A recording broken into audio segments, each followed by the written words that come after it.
മഞ്ഞൾ വിരിഞ്ഞ പൂവിൻ്റെ പുതുപുത്തൻ വിശേഷങ്ങളിലേക്ക് എല്ലാവർക്കും സ്വാഗതം.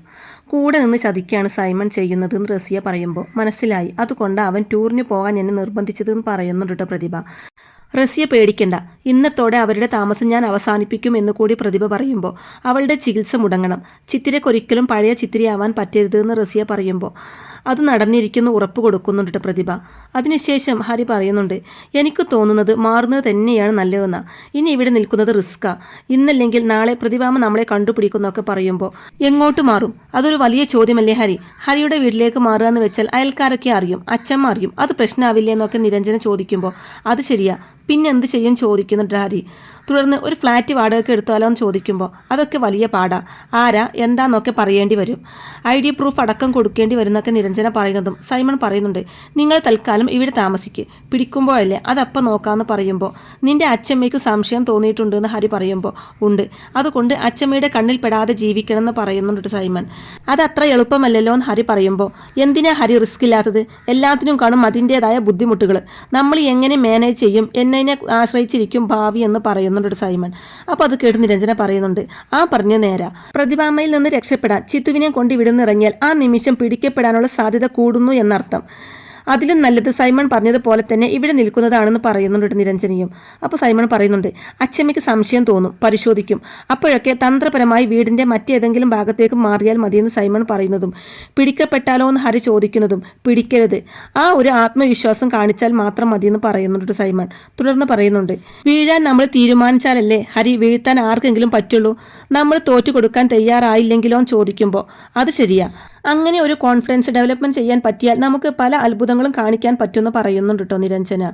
ഇവരുടെ സംസാരമൊക്കെ ശ്രദ്ധിക്കുന്ന ചിത്തിര, ഞാൻ കാണാൻ നിങ്ങൾക്ക് ബുദ്ധിമുട്ടായില്ലേ എന്ന് ചോദിക്കുമ്പോൾ ഹരി പറയുന്നുണ്ട്, ഹേ എന്ത് ബുദ്ധിമുട്ട്? ഒരു ബുദ്ധിമുട്ടുമില്ല, അതോത്ത് ചിത്ത് വിഷമിക്കൊന്നും വേണ്ട, എല്ലാം ഞങ്ങൾക്ക് വിട്ടേക്ക്, ഞങ്ങൾ വേണ്ടതുപോലെ ചെയ്തോളാം എന്ന് പറയുന്നുണ്ട് കേട്ടോ ഹരി. ഇതേ സമയം പ്രതിഭ അവിടേക്ക് എത്തി സൈമണിനെ ആർത്ത് വിളിക്കുമ്പോൾ സൈമൺ മുകളിൽ നിന്ന് ഓടി വരികയാണ് കേട്ടോ. എന്താ അച്ഛമ്മേൻ സൈമൺ ചോദിക്കുമ്പോൾ നീ ഇത്രക്ക് ചതിയനാണെന്ന് ഞാൻ ഓർത്തില്ല എന്ന് പ്രതിഭ പറയുന്നതും ഞാനത് ചെയ്തുവും സൈമൺ ചോദിക്കുമ്പോൾ ആരാടാ അന്ന് ദോശ എടുത്തുകൊണ്ട് പോയതെന്ന് ചോദിക്കുമ്പോൾ അത് പ്രേതെന്ന് പറയുന്നുണ്ട് സൈമൺ. അപ്പോൾ അത് കേട്ട് പ്രതിഭ പറയുന്നുണ്ട്, പ്രേതം? ചിത്തിരിയെ നീ പ്രേതം എന്നാ വിളിക്കുന്നതെന്ന് പ്രതിഭ ചോദിക്കുമ്പോൾ ചിത്തിരിയോ, ഏത് ചിത്തിരാന്ന് ചോദിക്കുന്നുണ്ട് സൈമൺ.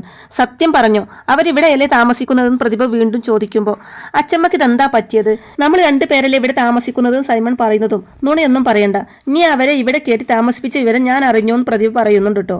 ഞാൻ കയറി താമസിപ്പിച്ചെന്നോ? ഇവിടെയോ? അച്ഛമ്മയെ ആരോ പറഞ്ഞ് പറ്റിച്ചിരിക്കുക, ഞാൻ അങ്ങനെ ചെയ്യോ? ചിത്തിരിയും അച്ഛമ്മയും തമ്മിലുള്ള വഴക്ക് എനിക്കറിയാവുന്നതല്ലേ, കൂടെ നിന്ന് ചതിക്കുന്നവനല്ല അച്ഛമ്മ ഈ സൈമൺ എന്ന് പറയുമ്പോൾ കൂടെ നിന്ന് ചതിക്കുന്നവനാണോ വിശ്വസ്തനാണോ എന്നൊക്കെ ഇപ്പൊ അറിയാലോ, ഞാൻ ഈ വീട് മുഴുവൻ പരിശോധിക്കാൻ പോവാന്നൊക്കെ പറയുന്നുണ്ട് പ്രതിഭ.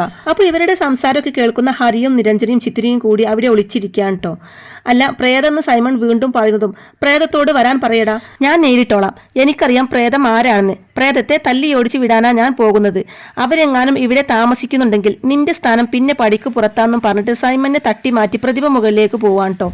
സൈമൺ ആണെങ്കിൽ ആകെപ്പാടെ ടെൻഷൻ അടിച്ച് പ്രാർത്ഥിച്ചുകൊണ്ടിരിക്കുകയാണ് കേട്ടോ. അങ്ങനെ പ്രതിഭ മുകളിലേക്ക് എത്തി എല്ലാ സ്ഥലവും അരിച്ച് പെറുക്കുന്നുണ്ട് കേട്ടോ. പക്ഷേ ഹരിയെയും ചിത്രയെയും കാണുന്നില്ല കേട്ടോ. അങ്ങനെ പ്രതിഭ താഴേക്ക് തന്നെ വരികയാണ് കേട്ടോ. അപ്പോൾ പ്രതിഭ പോയി എന്ന് ഉറപ്പ് വരുത്തിയതിന് ശേഷം ഒളിച്ചിരിക്കുന്ന സ്ഥലത്ത് നിന്ന് അവർ പുറത്തിറങ്ങുന്നുണ്ട് കേട്ടോ. അങ്ങനെ പ്രതിഭ താഴെ ഇറങ്ങി അവിടെയും പരിശോധിക്കുന്നുണ്ട് കേട്ടോ. അവിടെ എവിടെയും ഹരിയെയും നിരഞ്ജനെയും ചിത്രയെയും പ്രതിഭക്ക് കാണാൻ പറ്റുന്നില്ല.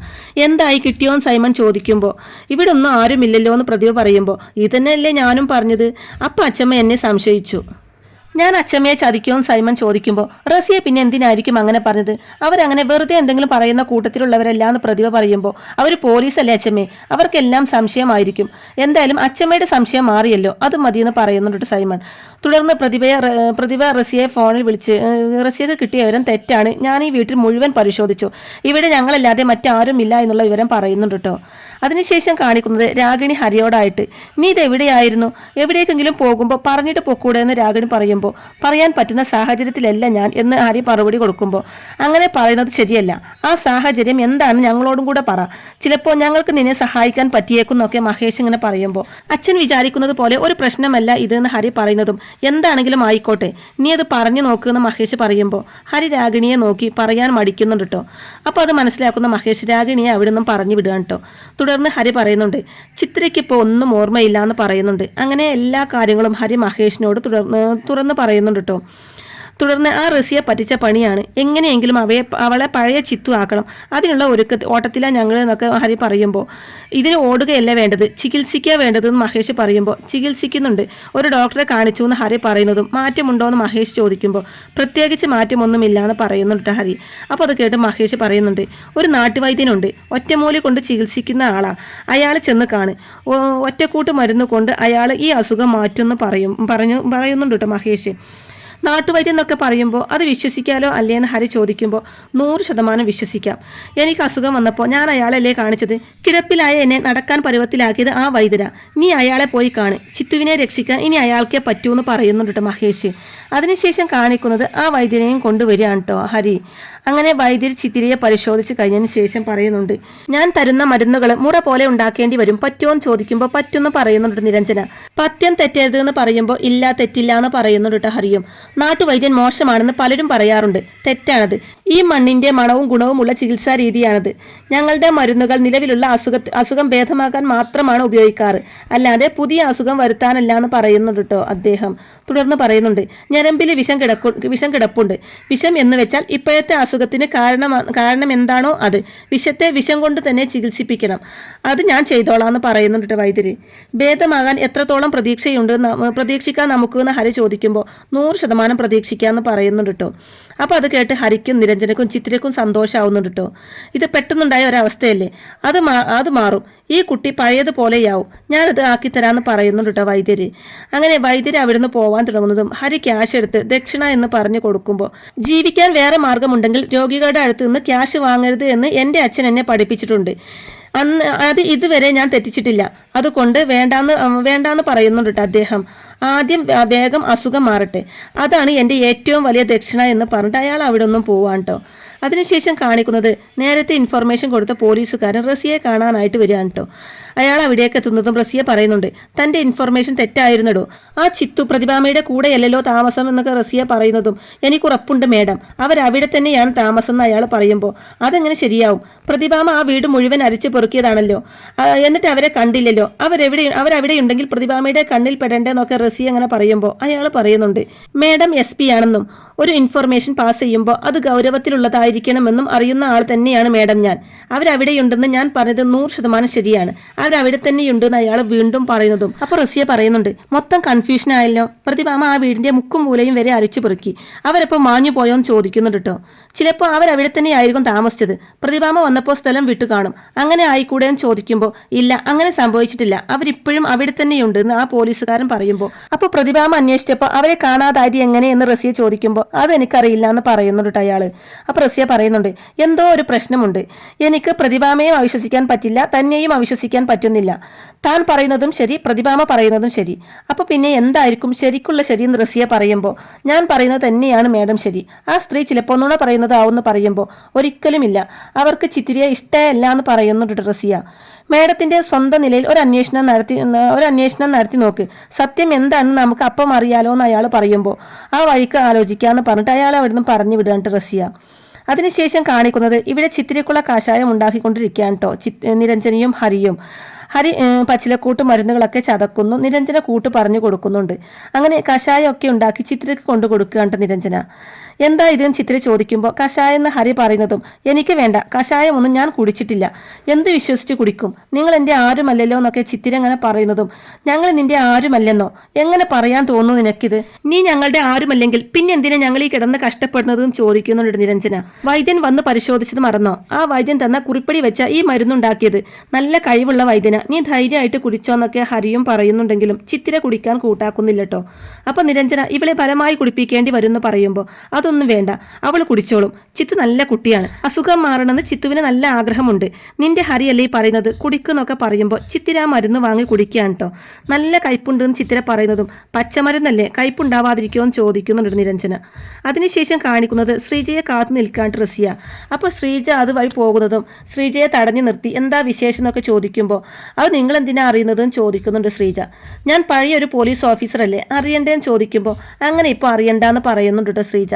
തുടർന്ന് നിങ്ങൾക്കിപ്പോൾ എന്താ വേണ്ടതെന്ന് ശ്രീജ ചോദിക്കുമ്പോൾ എനിക്കൊന്നും വേണ്ട, ഞാനിപ്പോൾ ഇവിടെ നിന്നത് ഒരു വിവരം പറയാനാ, ചിത്തിര എവിടെ, വീട്ടിലുണ്ടോയെന്ന് ചോദിക്കുമ്പോൾ ഇല്ല എന്ന് ശ്രീജ മറുപടി പറയുന്നതും അവൾ എവിടെയുണ്ടെന്ന് എനിക്കറിയാം, അവളുടെ കാമുകൻ ഒരുത്തരുണ്ടല്ലോ ഹരി, അവനുമായിട്ട് ഒരു വീട്ടിൽ താമസിക്കുക ഇപ്പോൾ അവളെന്ന് റസിയ പറയുന്നതും അനാവശ്യം പറയരുത്, ചിത്തിര ഒരിക്കലും അങ്ങനെ ചെയ്യില്ല എന്ന് ശ്രീജ പറയുമ്പോൾ അത് നിന്റെ വിശ്വാസം, പ്രതിഭാമയുടെ വീട്ടിലാ താമസം, വേണമെങ്കിൽ ചെന്ന് അന്വേഷിക്ക്, അല്ലെങ്കിൽ റാങ്ക് മേടിക്കാനിരിക്കുന്ന പെണ്ണിന് വേറെ എന്തെങ്കിലും സംഭവിക്കുന്നു റസിയ പറയുമ്പോൾ ഞാനത് വിശ്വസിക്കില്ല, അവര് കോയമ്പത്തൂരിലേക്ക് പോയേക്കുക ഹരിയുടെ വീട്ടിലേക്കുള്ള സാധനങ്ങൾ മേടിക്കാൻ എന്ന് പറയുന്നുണ്ട് ശ്രീജ.